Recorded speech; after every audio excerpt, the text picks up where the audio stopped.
A lot of terrible people in this world. Murderers, rapists, pedophiles.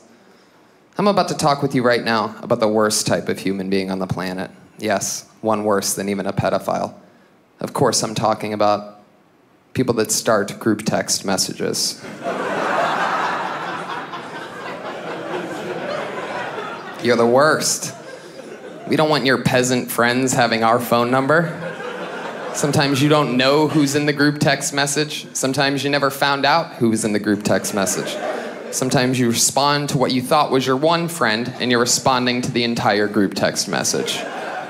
Group text messaging is the worst, and it's a hazard. This is a story I call 2 weeks ago.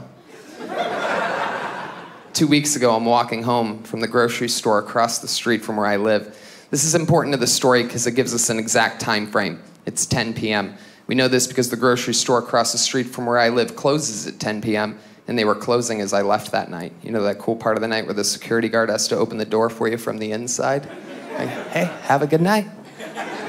And there's always those peasants outside that didn't make it in. Like, please, I just need diapers for my baby. It's like, you're a bad mother. Get out of my way. So we know it's 10 p.m. I get in front of my apartment building and I see something a little suspicious. I see a guy I've never seen before leaning into one of the car windows where all the cars at my building park, right in front of the building. And he's leaning into one of the windows and he pops his head out and he looks at me and I look at him and we have this weird moment. Something seems wrong. And all of a sudden he runs into the street and gets into a car that has a driver and that car takes off. I'm like, whoa, I think I just saw something shady. I couldn't get the license plate. All I could remember was that it was a guy I had never seen before. It was a black guy wearing a black hoodie. He got into a silver car with a chubby white chick. That's all I could remember. I'm sorry if I offend anybody that has a silver car. So I go to sleep, I wake up the next day, and I look at my phone, and I am in a group text message with 10 numbers that I do not have saved. I see there's responses underneath, but I scroll to the top to see what I've missed. And that first group message says, hey, we all live in the same apartment building. Got your numbers from the landlord. Just wanted to let you know, someone broke into my car last night. If anybody knows anything or saw anything, let me know. And I saw my neighbor's pathetic answers underneath that. Sorry to hear that. What'd they take? Didn't see anything. I'm a fucking idiot. And then there's me. Tony Hinchcliffe, one of the top young rising comedians in the world. I jumped right into that group text message. At about 10 p.m. last night, I saw a guy I've never seen before run out of that area. Black guy wearing a black hoodie, got into a silver car with a chubby white chick. Like a fucking detective. Next group message comes in. LOL, Tony, that's Sean. He's our brand new neighbor. He's in this group text message.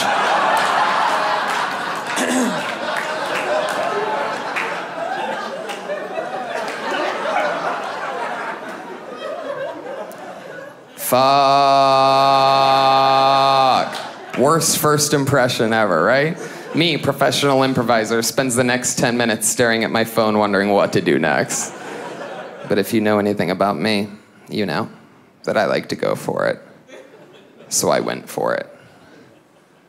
Then we better check Sean's apartment for whatever's missing out of your car. Yeah. Sometimes you gotta throw combinations, maintain sense of humor, people. Sure enough, someone in the group message then goes, haha, that's Tony. That's the comedian neighbor we told you about. I just go, can any of you help me move? And that was 2 weeks ago. And that was it. Until 1 week ago. 1 week ago, in the middle of the day, this group message comes back alive again. Remember the last thing I said a week before? Can anyone help me move?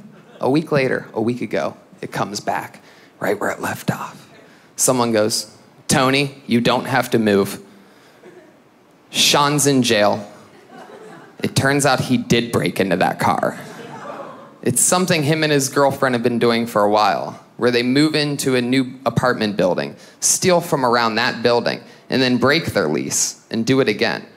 But the cops have been trailing them, So not only is he in jail, she's also in jail. They've both been evicted. They will never live here again. So you don't have to move. I switch to all capital letters.